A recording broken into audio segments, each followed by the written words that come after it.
بسم الله الرحمن الرحيم.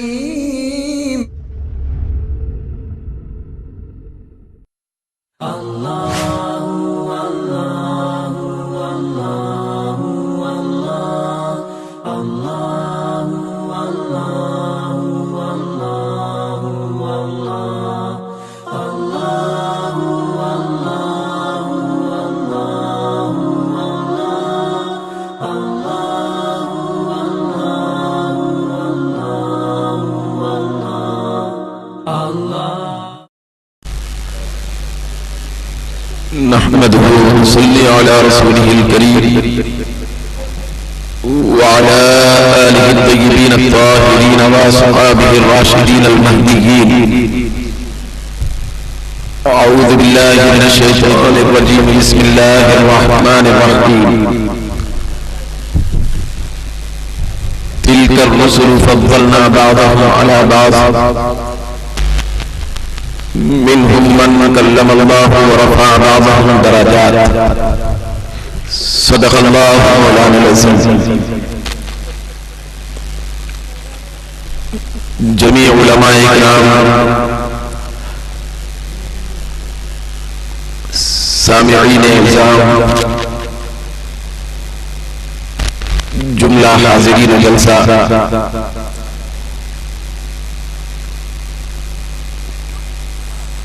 حضرات و خواتین،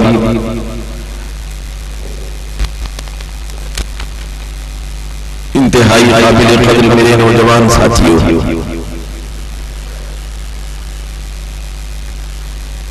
جو آیت مبارکہ کہ چند مقدس کلمات آپ کے سامنے پڑھنے کی سعادت حاصل ہوئی، اس کا ترجمہ آپ سب کے سامنے پیش کرنے سے پہلے آئیے ہم سب مل کر سرکار مدینہ سرور قلب و سینہ شاہ اولین و آخرین سید المرسلین امام النبیین تاجدار کائنات فخر موجودات حضور محمد مصطفیٰ صلی اللہ علیہ وسلم کی بارگاہ اقدس میں درود و سلام کا نذرانہ پیش کریں. اللہم صلی علی سیدنا محمد وعلی آل سیدنا محمد وبارک وسلم. صلاۃ و سلام علیک یا سیدنا یا حبیبنا یا رسول اللہ. حضرات محترم،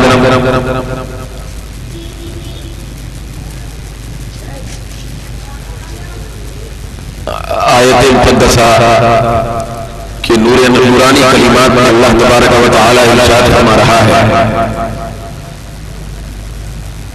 یہ وہ رسول ہیں جن میں سے بعض کو ہم نے بعض رسولوں پر فضیلت عطا فرمائی ہے، اور ان میں سے ایک وہ رسول بھی ہے جس کو درجوں ہم نے رفعتیں عطا فرمائی، جن میں سے بعض ایسے رسول بھی ہیں جن سے اللہ تبارک و تعالیٰ نے کلام فرمایا، اور ان میں سے کچھ ایسے ہیں جن کو اللہ تبارک و تعالیٰ بہت زیادہ بلندیاں عطا فرمایا. دنیا کے اندر بہت ساری بلندیاں، بہت سارے مرتبے پروردگار عالم دنیا میں عطا فرماتا ہے.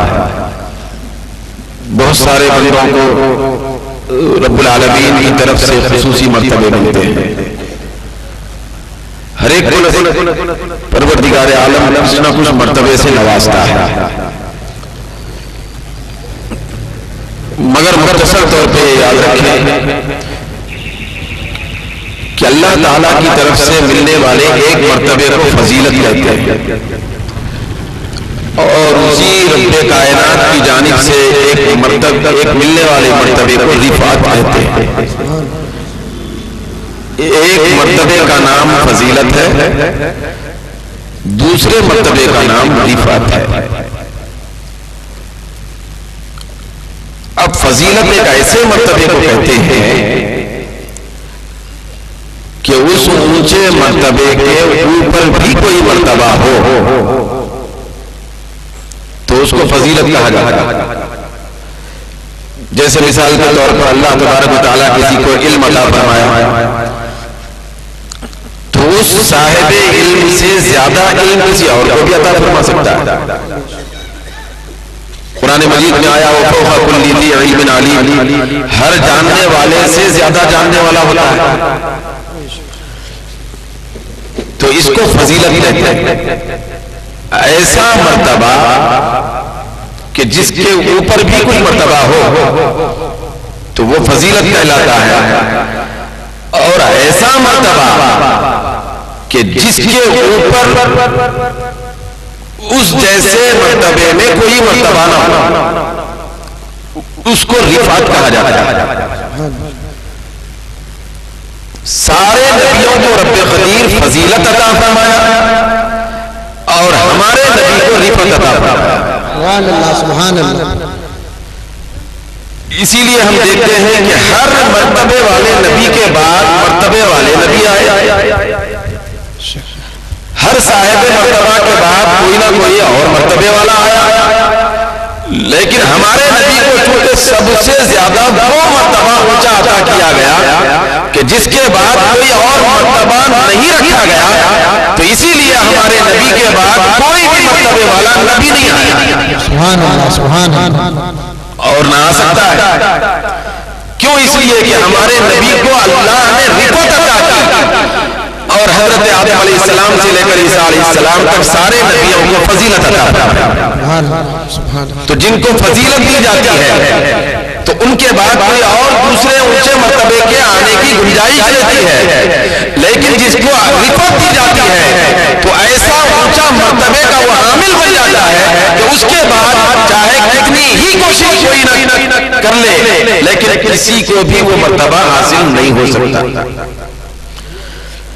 تو سارے نبیوں کو فضیلت ملی اور ہمارے نبی کو رفعت ملی. رفعت کا مطلب ایسا مرتبہ ملا جو کسی کو نہ ملا نہ قیامت تک کسی کو مل سکتا ہے. اب ہمارے نبی کو جو رفعت ملی وہ عجیب شان کی. سارے نبیوں کو فضیلت ملی. اب فضیلت کے اظہار کے لیے اللہ رب العزت ہر نبی کو معجزات عطا فرمایا. حضرت آدم علیہ السلام کو فضیلت دیا تو ان کو کچھ معجزے عطا فرمایا کہ ان کو اللہ رب العزت نے اس دنیا میں آنے سے پہلے جنت میں رکھا. پھر یہ معجزہ ان کو عطا فرمایا کہ سارے فرشتوں سے سجدہ کروایا حضرت آدم علیہ السلام کو. حضرت نوح علیہ السلام کو کشتی کا معجزہ عطا فرما کر فضیلت دیا. حضرت ابراہیم علیہ السلام کو خلت کا تاج پہنا کر فضیلت دیا. حضرت ابراہیم علیہ السلام کو ہی نارے نمرود میں محفوظ رکھ کے بچا کے اونچا مرتبہ اور فضیلت عطا فرمایا. حضرت اسماعیل علیہ السلام کے گلے پر چھری پھرنے کے باوجود بھی چھری اپنا اثر نہیں چھوڑ سکی، یہ ان کو فضیلت عطا فرمایا. حضرت یعقوب علیہ السلام کو کچھ فضیلت عطا فرمایا. حضرت یوسف علیہ السلام کو حسن و جمال کی فضیلت اور معجزہ عطا فرمایا. حضرت موسیٰ علیہ السلام کو 9 معجزے عطا فرما کر خصوصی فضیلتوں سے ہمکنار فرمایا. حضرت عیسیٰ علیہ السلام کو مردہ زندہ کرنے کی فضیلت عطا فرمایا. کوڑ کی بیماری والوں کو صحت مند بنانے کی فضیلت عطا فرمایا. تو حضرت عیسیٰ علیہ السلام نابینا کے ہاتھ پر اگر ہاتھ پھیر دے تو اس کی نابینائی ختم ہو جائے اور بینائی آ جائے، یہ فضیلت عطا فرمایا. تو غرض کے فضیلت کے میدان میں سارے نبیوں کو رب کائنات فضیلت کے اعتبار سے بہت سارے معجزات عطا فرمایا. لیکن جب ہمارے نبی کی رفعت کی بات آ گئی تو ہمارے نبی کو ایسا معجزہ اور ایسا کمال اور ایسی رفعت عطا فرمایا اور ایسا مرتبہ عطا فرمایا کہ جس مرتبے کے اندر سارے نبیوں کے مرتبے سم ہو گئے. اور ایسی رفعت اللہ نے عطا فرمائی کہ ایسی رفعت کے سامنے حضرت موسیٰ علیہ السلام کے مرتبے بھی ہیچ نظر آنے لگے. حضرت عیسیٰ علیہ السلام کی فضیلت بھی کم نظر آنے لگی. حضرت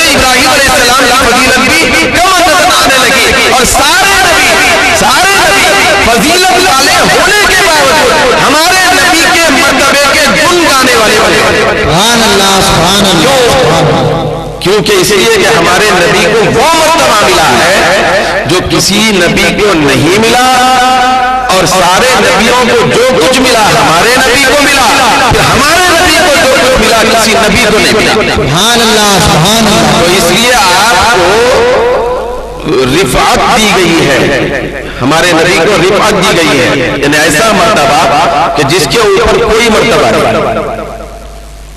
ہمارے نبی کے مرتبے کے اوپر ایک ہی مرتبہ ہے۔ کون سا مرتبہ ہے؟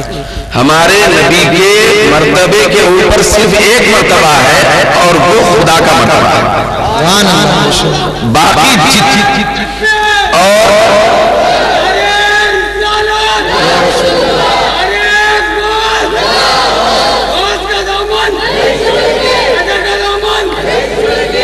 اب باقی جتنے مرتبے ہیں، جتنے لاکھوں کروڑوں مرتبے ہیں کائنات کے اندر، تو وہ سارے مرتبے ہمارے نبی کے مرتبے کے بعد ہیں۔ کیسے؟ مثال کے طور پر حضرت عیسیٰ علیہ السلام، وہ اپنے ٹھوکروں سے مردوں کو زندگی عطا فرماتے تھے۔ وہ کسی پرانی اور بہت قدیم خبر پہ اگر کھڑے ہو جائے، زمانے میں دفن کیا ہوا مردہ ہے، ہو سکتا ہے کہ اس کی ہڈیاں بھی باقی نہ ہوں، اگر اس قبر کے پاس حضرت عیسیٰ علیہ السلام کھڑے ہو کر کہہ دیں قم بإذن اللہ، اللہ کے حکم سے زندہ ہو کے اٹھ جا، تو مردہ قبر سے باہر آ جاتا تھا، مردے کو زندگی عطا فرماتے تھے۔ کون؟ حضرت عیسیٰ علیہ السلام۔ تو ایک مرتبہ ہے نہیں، یہ فضیلت ہے۔ کیا ہے؟ حضرت عیسیٰ علیہ السلام کی فضیلت ہے کہ وہ روح نکلے ہوئے جسم میں روح ڈالتے تھے۔ کیا کرتے تھے؟ جس جسم سے روح نکلی اس کے اندر پھر دوبارہ روح ڈالتے تھے۔ یہ بات تو سمجھ میں آ رہی تھوڑی کہ پہلے روح تھی جسم کے اندر، وہ جسم روح کو پرسوں اٹھا کے پھرا، تو روح چلی گئی تھی، اسی کا نام موت ہو گیا، تو روح گئی تھی تو واپس کر دینا، یہ حضرت عیسیٰ علیہ السلام کا مرتبہ اور کی فضیلت ہے۔ لیکن بے روح کنکریوں میں روح پھونک دینا یہ مصطفیٰ کی رفعت ہے۔ سبحان اللہ، نعرہ تکبیر، نعرہ علماء اہل سنت۔ آپ دو چار کنکریاں اٹھا کے ہاتھ میں دیکھیں، کبھی آپ سنیں یا تجربہ کیے کہ کنکریوں کے اندر روح ہوتی ہے، جان ہوتی ہے اس کے اندر؟ کنکروں میں زندگی، پتھروں میں زندگی نہیں ہوتی۔ یہ کنکر کر بولتے ہوئے یا حرکت کرتے ہوئے کبھی سنے ہم لوگ؟ دیکھیں بھائی وہ پتھر ہے۔ جب کوئی آدمی گمسم بیٹھا ہوا ہے ایک جگہ، تو ہم لوگ اپنے آپس میں کیا بولتے ہیں؟ کیا میاں پتھر بن کے بیٹھا ہوا ہے، کچھ بھی نہیں سن رہا، نہ حرکت کر رہا، نہ جواب دے رہا، نہ کچھ سن رہا، پتھر کے جیسا بیٹھا ہوا ہے۔ تو پتھر کے اندر زندگی نہیں ہوتی، کنکر کے اندر کوئی زندگی نہیں ہوتی۔ ایسا نہیں ہوتا کہ کنکر کے اندر پہلے سے زندگی ہے، پھر اس کے بعد وہ زندگی نکالی گئی، پھر زندگی ڈال دی گئی، ایسا نہیں ہے۔ زندگی یہ انسان کے اندر ہے، حیات ہے۔ تو حضرت عیسیٰ علیہ السلام کی فضیلت کیا ہے اور آپ کا مقام و مرتبہ کیا ہے؟ وہ یہ ہے کہ جس جسم کے اندر زندگی پہلے تھی، بعد میں موت کے اعتبار سے زندگی نکلی، تو جسم سے نکلی ہوئی زندگی کو حضرت عیسیٰ علیہ السلام دوبارہ ڈال کے زندہ کرتے۔ لیکن ابو جہل کی مٹھی میں کنکر، جبکہ کنکر میں سرے سے زندگی نہیں ہے۔ سرکار کونین صلی اللہ علیہ وسلم ان کنکروں سے کہتے ہیں کہ میرا کلمہ پڑھو، تو کنکر بولتے ہوئے نظر آتے ہیں۔ سبحان اللہ سبحان اللہ۔ تو بے روح کنکروں میں روح ڈالنا یہ رفعت ہے، اور بے جان جسم میں جان ڈالنا یہ فضیلت ہے۔ سبحان اللہ سبحان اللہ۔ تو ہر نبی کو فضیلت ملی اور ہمارے نبی کو رفعت کیا ملی؟ تو اسی لیے اللہ رب العزت فرماتا ہے تلک الرسل فضلنا بعضهم علی بعض، یہ سارے رسولوں کی جماعت، یہ سارے نبیوں کی جو جماعت ہے، کم و بیش 1,24,000 انبیاء کرام کی جو تعداد ہے، ان میں سے ہم بہت ساروں کو فضیلت عطا فرمائے ہیں، لیکن جب نبی ایک یہاں کی بات آئی، حبیب کبریا کی بات آئی، تو اللہ رب العزت نے فرمایا وَرَفَعَ بَعْضَهُمْ دَرَجَاتٍ، میرے محبوب کو میں نے درجوں کی رفعت عطا فرمائی۔ سبحان اللہ سبحان اللہ سبحان اللہ۔ تو ہمارے نبی کو رفعت دیا، دوسرے نبیوں کو فضیلت دی۔ پھر ایک مقام پہ اللہ رب العزت نے فرمایا کیا فرمایا وَلَقَدْ فَضَّلْنَا بَعْضَ النَّبِيِّينَ عَلَى بَعْضٍ، ہم نے بعض نبیوں کو بعض نبیوں پر فضیلت عطا فرمائی، یعنی مرتبہ عطا فرمایا۔ لیکن ہمارے نبی کی جب بات آئی تو وَرَفَعَ بَعْضَهُمْ دَرَجَاتٍ فرمایا کہ ہمارے نبی کو اللہ رب العزت نے درجوں کی رفعت عطا فرمائی۔ سبحان اللہ سبحان اللہ۔ یہ بات یاد رکھیں کہ رفعت بعض اعتبارات سے رفعت ہونا اس کو کہتے ہیں کہ اس کے بعد کوئی مرتبہ نہ ہو، بھئی ایسا آخری لاسٹ بارڈر، اس کے بعد کوئی اونچا مرتبہ نہ ہو، بعض اعتبارات سے اس کو رفعت کہتے ہیں۔ لیکن یہاں قابل غور بات یہ ہے ہمارے نبی کی شان کے سلسلے میں کہ اللہ رب العزت نے صرف یہ نہیں فرمایا کہ وَرَفَعَ بَعْضَهُمْ کہ ہم نے اپنے محبوب کو رفعت عطا کی، ایسا نہیں فرمایا، بلکہ کیا فرمایا کیونکہ رفعت خود ایسی چیز ہوتی ہے کہ اس کے بعد کوئی اعلیٰ مرتبہ نہیں ہوتا، اتنا کہہ دیتا تو بھی بلندی کا تصور آ جاتا تھا، لیکن اللہ رب العزت نے فرمایا اپنے محبوب کی شان و عظمت کو بیان کرتے ہوئے وَرَفَعَ بَعْضَهُمْ کہ میں نے اپنے محبوب کو رفعت عطا کی، یہ رفعت عطا کرنے کی بات کرتا تب بھی سارے مرتبوں میں اونچا مرتبہ ہوتا، لیکن اللہ فرماتا ہے وَرَفَعَ بَعْضَهُمْ دَرَجَاتٍ، ہم نے اپنے محبوب کو درجوں کی رفعت عطا کی۔ سبحان اللہ سبحان اللہ سبحان اللہ۔ کتنے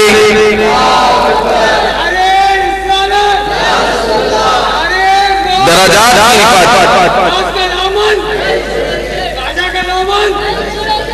تو خالی رفعت کا ذکر نہیں ہے بلکہ رفعت میں لاتعداد درجوں کا ذکر ہے۔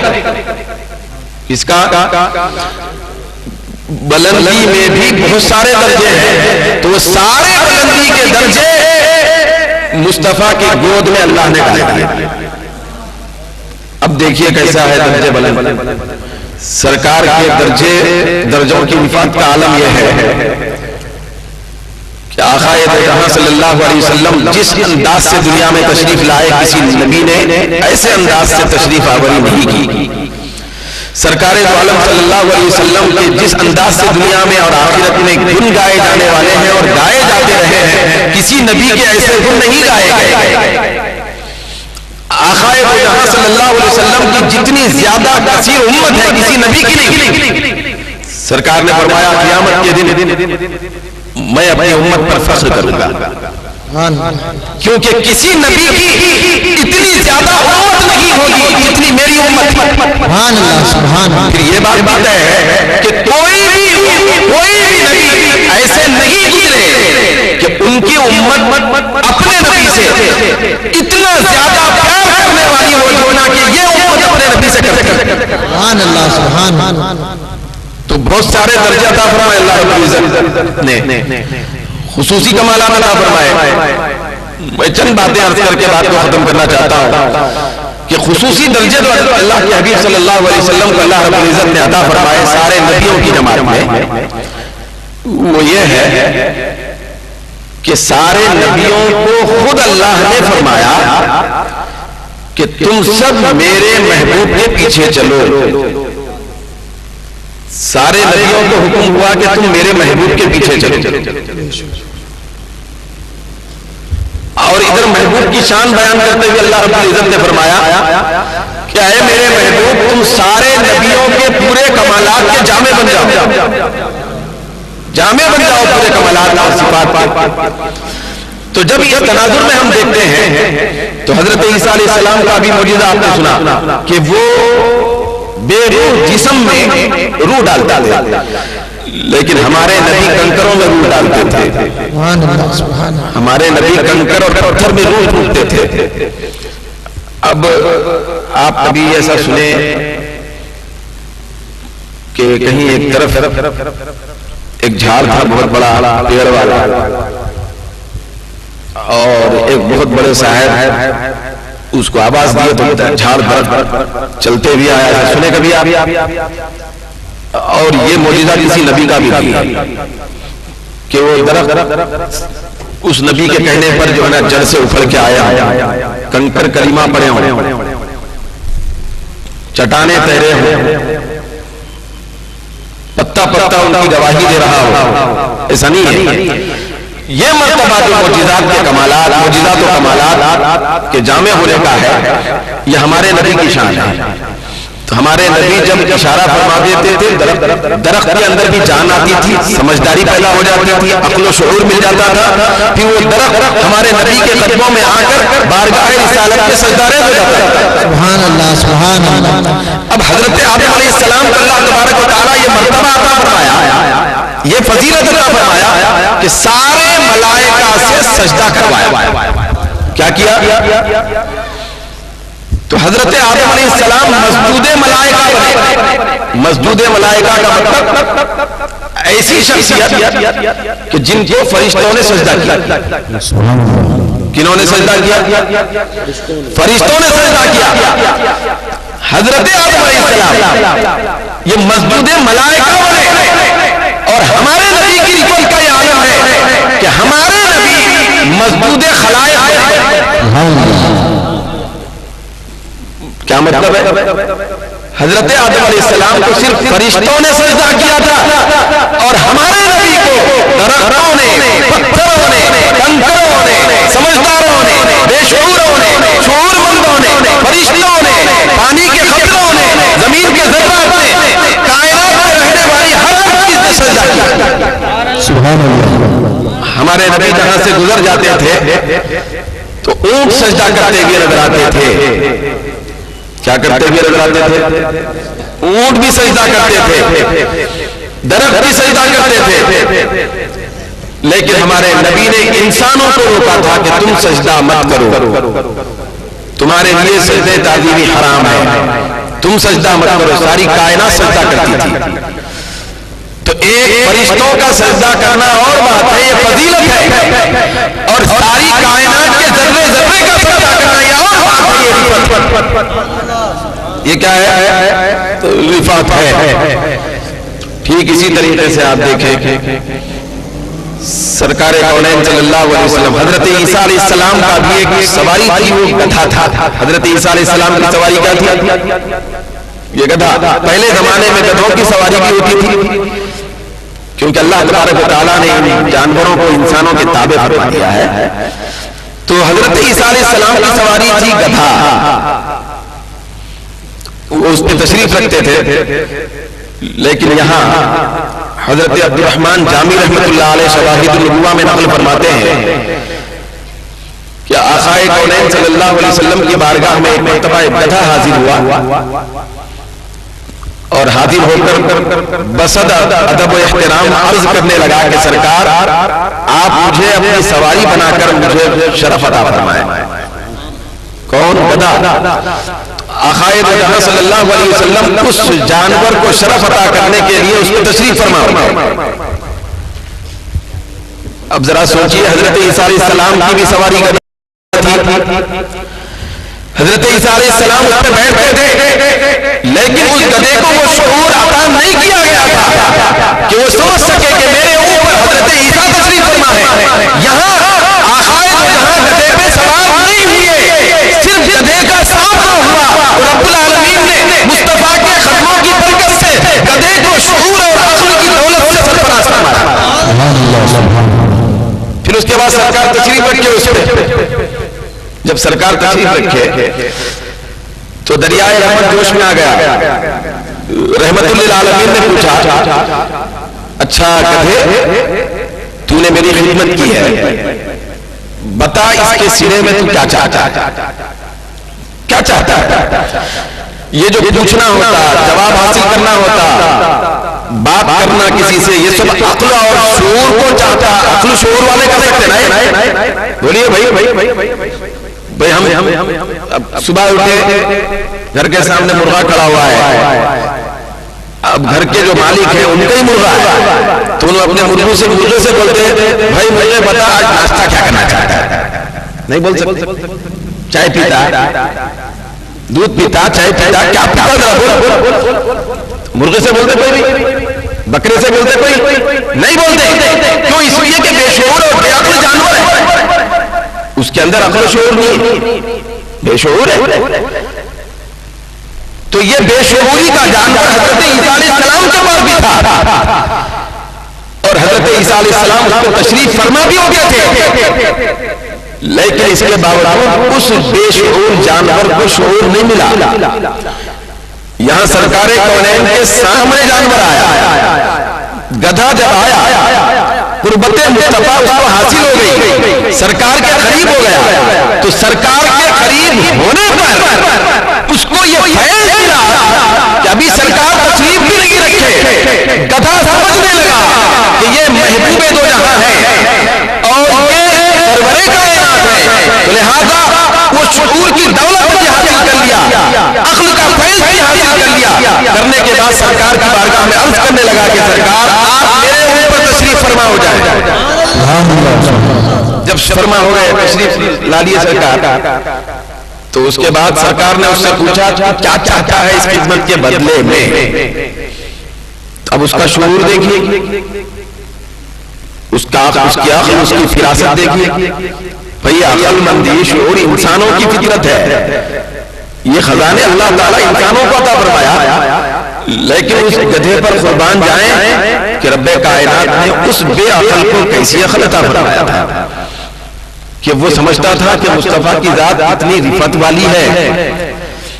تو سرکار پوچھتے ہیں کہ تو کیا چاہتا ہے؟ تو گدھا کہتا ہے مجھے کوئی اور چیز کی ضرورت نہیں ہے، میری تمنا یہ ہے کہ میں مرتے دم تک آپ کی سواری بنا رہا ہوں. کون کہہ رہا ہے؟ جانور، جس کو ہم ذرا نادانستہ ناواجبی الفاظ کے ساتھ یاد کرتے ہیں، گدھا. اس کو شعور دیکھیے. ہم جیسے لوگوں کی لاکھوں عقلیں گدھے کی عقل پر قربان. کیسا عقل کا نور مل گیا تھا اس کو، کس کی برکت سے ملا؟ یہ محبوب خدا کی رفات کی برکت سے ملا. تو سرکار نے پوچھا کیا چاہتا ہے؟ تو اس نے عرض کیا کہ میں زندگی بھر آپ کی سواری بننا چاہتا ہوں. جب سواری بننا چاہتا ہوں، سرکار نے سرکار کی بارگاہ میں ارادہ ظاہر کیا، تو ہمارے نبی رحمت للعالمین، ہمارے نبی کی رحمت کا فیض انسانوں کے حد تک نہیں بلکہ جانوروں کو بھی ملا، ہر ایک کو ملا. تو سرکار نے فرمایا ٹھیک ہے، تیری آرزو میں پوری کرتا ہوں اور پوری تیری زندگی بھر میں تجھ پہ سواری کروں. کیا کروں گا؟ پھر سرکار نے پوچھا اس سے، وہ اصل میں پورے لوگوں کو سنوانا چاہتے تھے سرکار کہ دیکھو ایک ایسا میرا عاشق ہے، پھر اس کا پورا گھرانہ اور اس کی نسل کتنا زیادہ مجھ پہ فدا ہے. سرکار نے اس سے پوچھا گدھے سے جو سواری بننے کی آرزو لے کے آیا، تھوڑا سا تو اپنی خبر دے دے، اپنے خاندان کی خبر دے. تو گدھا کہنے لگا ادب سے، سرکار میرے آبا و اجداد سے سنتے بھی آ رہا ہوں کہ ہماری نسل میں 70 نسلوں تک جتنی نسلیں گزری، باپ دادا پردادا سکردادا جو بھی ہے، تو 70 نسلوں تک میرے آبا و اجداد نے سب گدھوں کو یہ فضیلت ملی، 70 میں سے ہر ایک کو کسی نہ کسی نبی کی سواری کیا ملی؟ تو میرے آبا و اجداد یہ دعا کرتے تھے ہر وقت جب اپنے زمانے کے نبی کو سوار بناتے تو دعا کرتے تھے اے اللہ کی خدمت ہمارے خاندان میں رکھا ہے، تو اے پروردگار ہماری آرزو یہ ہے کہ تیرے محبوب نبی آخر الزمان کی سواری کو بھی ہماری نسل میں سے آخری نسل میں کرے. سبحان اللہ. ہم میں سے جو اولاد ہوگی نسل چلے گی تو آخری جو ہوگا تو اس کو نبی آخر الزمان کی سواری کرے. ہر ایک دعا کرتے رہے. تو جب ہر ایک دعا کرتے رہے تو اللہ رب العزت نے اس دعا کو قبول فرما لیا. پھر اس دعا کو قبول کرنے کے بعد دعائے وہ خوش قسمت گدھا جو سرکار سے گفتگو کر رہا تھا وہ آخری نسل بنا اور اس کے اوپر سرکار کونین نے سواری فرمائی. اب دیکھیے کتنا زیادہ آقا کی رفعت کو جانور سمجھتے تھے. اب یہ بڑا نازک مرحلہ اس کے طور پہ آیا. آقا کا وصال ہوا، سرکار کا وصال جب ہوا تو اب حضور کے وصال تک وہ گدھا بہت بڑا شرف حاصل کرتا رہا. حضور سواری فرماتے رہے. جب حضور کا وصال ہوا تو جس دن سے وصال ہوا اس کے بعد سے 3 دن تک وہ گدھا کھانا پینا چھوڑ دیا تھا. انتہائی غم میں رونا شروع کر دیا. پھر روایت میں آتا ہے کہ 3 دن کے بعد وہ بھی اللہ کو پیارا ہو گیا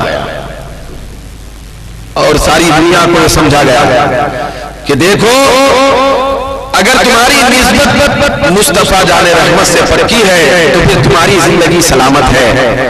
سرکار کے فراق میں کبھی بھی کسی کی زندگی کے اندر خوشگواری نہیں آ سکتی. تو گدھا 3 دن کے بعد سرکار کے وصال کے 3 دن کے بعد وہ گدھے کا انتقال ہوا. تو کہنے کا مطلب یہ ہے کہ جانور بھی سمجھتے تھے کہ ہمارے نبی کا مرتبہ اور مقام کیا ہے، وہ بھی سمجھتے ہیں. ذرے ذرے سمجھتے ہیں کہ ہمارے نبی کا مقام کیا ہے. جس راستے سے سرکار گزرتے پھر آقا کے قدم جن ذرات پر اور جن کنکروں پر پڑتے ریت پر تو وہ کنکر بھی اتنا زیادہ خوش ہو جاتے کہ ان کی زبان سے نکلتا تھا انس شمس میں آج کنکر نہیں سورج بن گیا، کیونکہ حضور کے طلبے سے میں بس ہو گیا اور حضور کے طلبے کو چومنے کا شرف حاصل کر لیا. تو یہ خصوصی کمال ہمارے نبی کو اللہ رب العزت عطا فرمایا ہے. بلندی رفعت کا عالم یہ ہے کہ آقا جہاں صلی اللہ علیہ وسلم مکے میں مدینے میں تشریف فرما ہے. آپ کو لوگ آ کے اطلاع دیتے ہیں کہ یمن میں ایک چشمہ ہے. کہاں؟ یمن میں، ملک یمن میں ایک کنواں اور چشمہ ہے.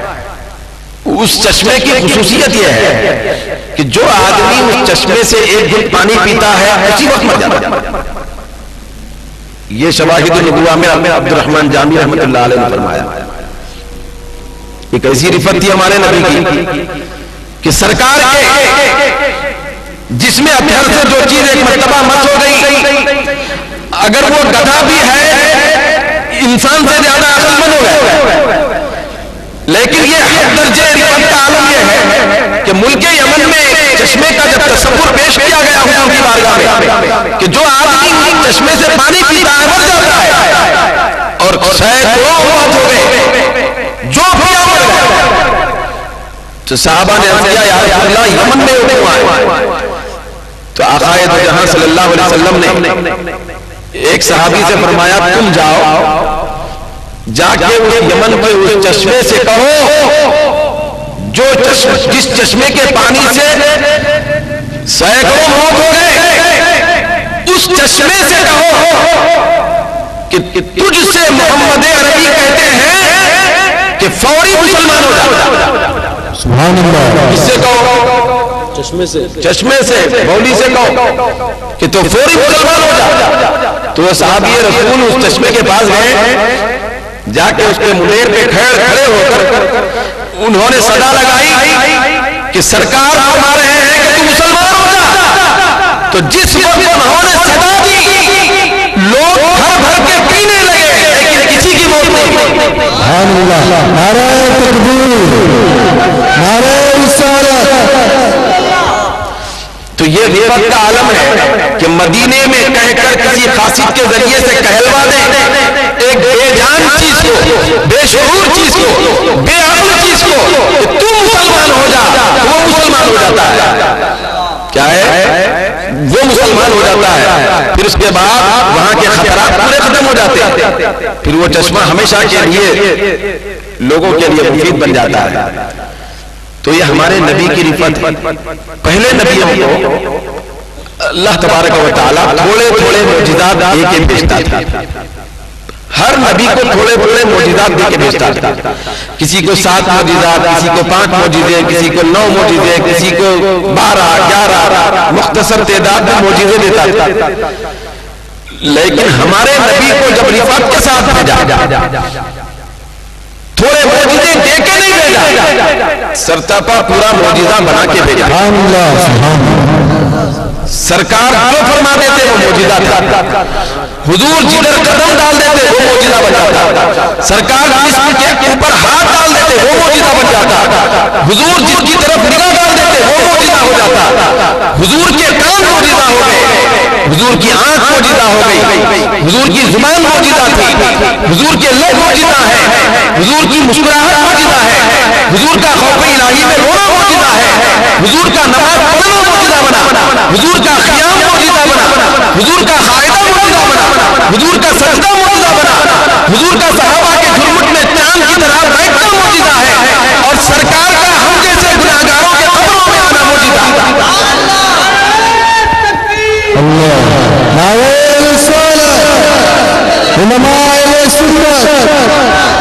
یہ رفعت کے تحت میں سارے یہ کمالات گردش کرتے رہتے ہیں. اسی لیے ہم کہتے ہیں اور عاشقان رسول کا یہ عقیدہ ہے کہ سرکار کو اللہ رب العزت نے رفعت عطا فرمائی، سرتاپا معجزہ بنا کے بھیجا ہے.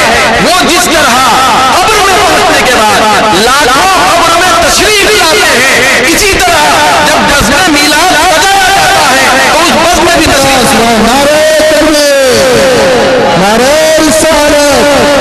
ہم اپنے نبی کے. تو یہ معجزات کا سلسلہ ہی سلسلہ ہے، اور یہ سلسلہ قیامت کے بعد تک چلتا رہے گا. یہ معجزات کا سلسلہ قیامت کے بعد تک چلتا رہے گا. ہر نبی کے معجزے ختم ہو گئے، کچھ دیر کے لیے تھے ختم ہو گئے، لیکن ہمارے نبی کے معجزات کا فیضان قیامت تک جاری ہے. وہ قرآن کی شکل میں بھی ہے، اصول دین کی شکل میں بھی ہے، سنتوں کی شکل میں بھی ہے، حکمتوں کی شکل میں بھی ہے، پھر اسرار و عروج کی شکل میں بھی ہے، تعلیم و تربیت کی شکل میں بھی ہے. ہمارے نبی کے معجزات کا سلسلہ قیامت اور قیامت کے بعد تک جاری و ساری ہے. تو یہ رفعت اور یہ بلندی کسی نبی کو نہیں، کسی نبی کو نہیں. یہ خصوصی برکت اور یہ فیضان اگر کسی نبی کو ملا تو وہ محمد عربی صلی اللہ علیہ وسلم کی ذات مقدسہ. تو لہذا ہمیں اپنے نبی کے مقام اور مرتبے سے واقف ہونا ضروری، پھر واقف ہونے کے بعد اس مرتبے کو اپنے ذہن اور دل میں بٹھانا اور سمانا ضروری ہے.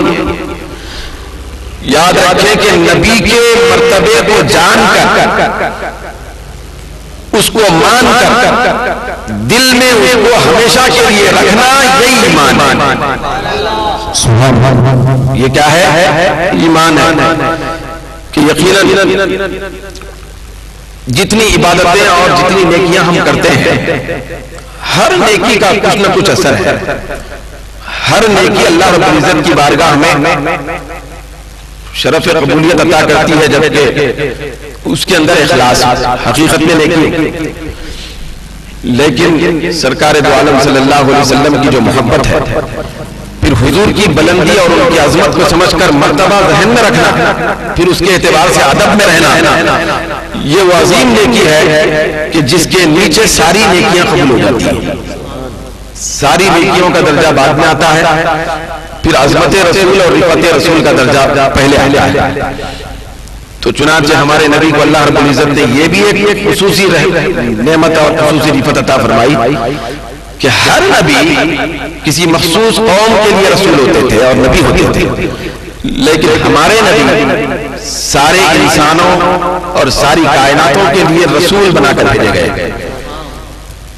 ہمارے نبی رسول سارے لوگوں کے لیے بنا کر بھیجے گئے, ہر ایک کے لیے رسول بنائے. تو اسی لیے تاریخ شاہد ہے, کتابیں شاہد ہیں کہ ہر ایک ہمارے رسول کی رسالت کا اقرار کرتے تھے, ہر ایک اقرار کرتے تھے. قرآن مجید میں اللہ کے حبیب صلی اللہ علیہ وسلم سے اللہ نے کہلوایا, قل یا ایھا الناس انی رسول اللہ الیکم جمیعا, اے محبوب آپ ان لوگوں سے کہہ دیں کہ میں پہلے کی طرح کسی خاص خاندان اور قبیلے اور گاؤں اور بستی کے لیے رسول بنا کر نہیں بھیجا گیا, میں تم سب کی طرف اللہ کا رسول بنا کر بھیجا گیا, سب کی طرف رسول بنا کر بھیجا گیا.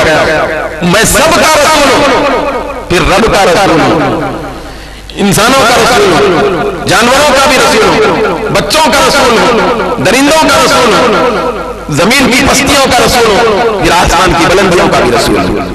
تو ہر ایک کے رسول. یہ رسول کا مطلب یہ رسول ہوتے ہی ہیں عظمت والے. یاد رکھیں رسول کہتے ہیں اللہ کے بھیجے ہوئے. کس کو کہتے ہیں؟ اللہ کے بھیجے. یہ جو فضیلت کی بات آئی تلک الرسل فضلنا بعضهم علی بعض, کہ رسولوں کو اللہ تعالیٰ ایک دوسرے پر فضیلت عطا فرمایا. تو یہ رسول کس کو کہتے ہیں؟ اللہ کے بھیجے ہوئے. کس کو کہتے ہیں؟ اللہ کے بھیجے ہوئے. جب اللہ تبارک و تعالیٰ اتنا بڑا قدیر رب قادر مطلق جب اپنے خصوصی نمائندے اور رسول کو بھیجے گا تو بہت سارے کمالات کے ساتھ بھیجتا ہے, بہت سارے اختیارات کے ساتھ بھیجتا ہے, ایک پاور دے کے بھیجتا ہے, کیونکہ اللہ کا بھیجا ہوا ہے. تو اللہ کے بھیجے ہوئی جو ہستی ہوتی ہے وہ فضیلت والی ہوتی ہے اور رفعت والی ہوتی ہے. سارے رسولوں کو اللہ رب العزت نے بھیجا تو خصوصی فضیلتیں ان کو عطا فرمایا, لیکن جب اپنے محبوب کو بھیجنے کی بات آئی تو اللہ تبارک و تعالیٰ سارے نبیوں کی خصوصیتیں بھی عطا فرمایا, پھر ان سے ہٹ کے ایسی خصوصیتیں عطا فرمایا کہ جن خصوصیات پر سارے نبیوں کو رشک ہو گیا, سارے نبیوں کو رشک ہو گیا. تو خصوصیت عطا فرمایا. چنانچہ آقائے دو جہاں صلی اللہ علیہ وسلم کی ذات پاک اور ذات مطہرہ حضور کی بات ہے. حضور کے جسم مبارک سے کوئی چیز وابستہ ہو جائے تو اس کو اتنی رفعت نصیب ہو جاتی ہے, پھر ایسا مرتبہ مل جاتا ہے کہ جس مرتبے کے سامنے ساری دنیا اور بڑے بڑے سائنسداں حیرت کا مجسم نمونہ بنا کر کھڑے ہو جاتے ہیں, حیرت میں پڑ جاتے ہیں. حضرت عباد بن عبد الصمد رضی اللہ تعالیٰ عنہ خصائص کبریٰ میں امام جلال الدین سیوطی فرماتے ہیں, حدیث شریف میں آتا ہے کہ حضرت عباد بن عبد الصمد رضی اللہ تعالیٰ عنہ کی بارگاہ میں ان کے گھر پر بہت سارے لوگ دعوت کی تقریب کے طور پر تشریف لے گئے. دعوت میں جب سب لوگ کھانا کھا لیے تو حضرت عباد بن عبد الصمد رضی اللہ تعالیٰ عنہ نے اپنی خادمہ کو آواز دے کر فرمایا کہ ہمارے گھر میں جو چادر ہے, چادر مبارک ذرا وہ لے آؤ. تو نوکرانی خادمہ اندر گئی, ایک چادر لے کے آئی, تو اتفاق سے اس کے اوپر تھوڑے کوئی دھبے نظر آئے. تو حضرت عباد بن عبد الصمد رضی اللہ تعالیٰ عنہ نے فرمایا خادمہ سے کہ دیکھو چولہا جل رہا ہے یا نہیں جل رہا, دیکھو. تو خادمہ آ کے کہتی ہیں چولہا جل رہا, آگ بھڑکی بھی ہے. تو حضرت عباد بن عبد الصمد نے فرمایا کہ یہ چادر لے جاؤ, کیونکہ اس کے اوپر کہیں کہیں تھوڑے دھبے آ گئے ہیں, جس مقام پہ تم رکھے تھے وہاں کے لگے, تو لہذا یہ چادر لے جاؤ, چولہے کی آگ میں ڈالو, خود بخود دھل کے صاف شفاف ہو کے نکلے گا. تو خادمہ گئی, سارے لوگ دیکھ رہے تھے, جا کے چولہے میں وہ کپڑا ڈال دی, چادر جیسے ہی ڈال دی تو آگ جلانے کے بجائے پانی سے بہتر کام کر کے اس کپڑے کو پاکیزہ اور صاف ستھرا بنا کر باہر نکالی. کپڑے پہ ذرا برابر آگ نہیں برسی, آگ اثر نہیں کی. ہے کوئی دنیا کا سائنسداں, ہے کوئی ترقی یافتہ عقل اور ذہن رکھنے کا دعوے دار کہ کپڑے کو آگ میں جلنے سے بچا سکے؟ نہیں بچا سکتا. تو کپڑا جلنے کے بجائے دھل کے صاف ہو کے نکلا آگ میں سے. تعجب میں پڑ گئے سب لوگ. تو حضرت عباد بن عبد الصمد نے فرمایا بھئی تم لوگ تعجب میں کیوں پڑ رہے ہو؟ حیرت کی کوئی بات نہیں ہے, جب بھی اس کے اوپر تھوڑے بہت دھبے لگ جاتے ہیں تو میں پانی سے دھونے کے بجائے اور تعجب ہو گئی کہ ایک واقعہ ایک مرتبہ کا نہیں ہے تو زندگی بھر کا ہوگا. تو یہ کیا بات ہے؟ سب نے عرض کیا, سب نے کہا کہ کس لیے آپ اس کپڑے پر آگ اثر نہیں کرتی؟ تو انہوں نے فرمایا کہ ایک مرتبہ میرے محبوب کے اس کپڑے کو ہاتھ لگے تھے. اللہ نعرہ تکبیر نعرہ رسالت.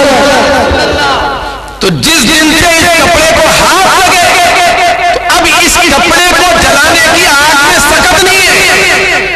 آگ کبھی جلا نہیں سکتی, میرا عقیدہ ہے.